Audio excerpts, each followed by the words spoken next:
अब एक बात तो साफ होती जा रही है कि ना तो ट्रम्प अपने टैरिफ वॉर से पीछे हट रहे हैं और ना ही हम उनकी सारी बातें मानने को तैयार है। तो ये टैरिफ से रिलेटेड जो अनसर्टेनिटी है वो चलती रहेगी इस हफ्ते में भी। और उसमें उससे रिलेटेड वॉलिटिलिटी जो आ रही है मार्केट में, उसमें कोई कमी आने की उम्मीद नहीं है।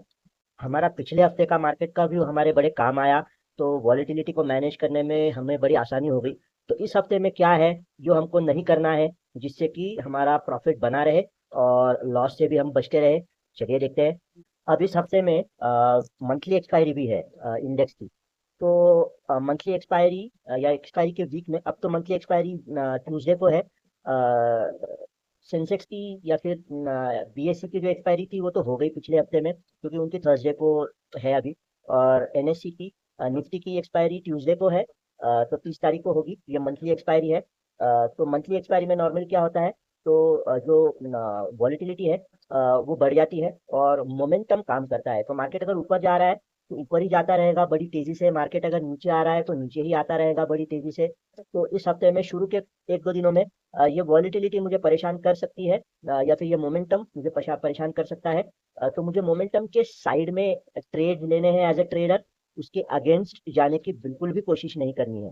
तो एज ए ट्रेडर इस हफ्ते भी मेरा व्यू शॉर्ट टर्म ही रहने वाला है। बहुत ज़्यादा लंबे टाइम के लिए मैं कुछ करने के मूड में हूँ नहीं फिलहाल। तो शॉर्ट टर्म जहाँ पे भी स्विंग आएंगे, अच्छी न्यूज़, अच्छी कंपनी, अच्छा सेक्टर, तो हमको क्या देखना है। तो ट्रम्प ने टैरिफ्स तो लगा दिए।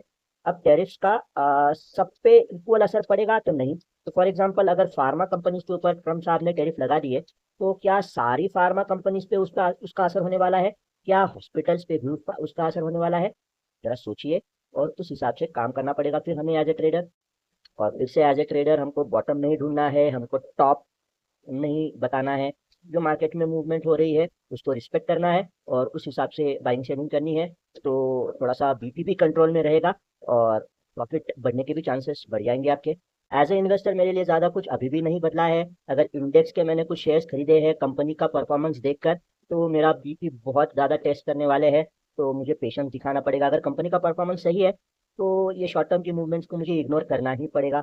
जीएसटी के हिसाब से जो भी अपॉर्चुनिटीज है उसमें बाइंग कर सकते हैं, क्योंकि करेक्शन आएगा अगर उन कंपनीज में तो और ज़्यादा अच्छी अपॉर्चुनिटीज आएगी वहाँ पे खरीदने की। तो वहाँ पे हम लोग देख सकते हैं एज एन इन्वेस्टर।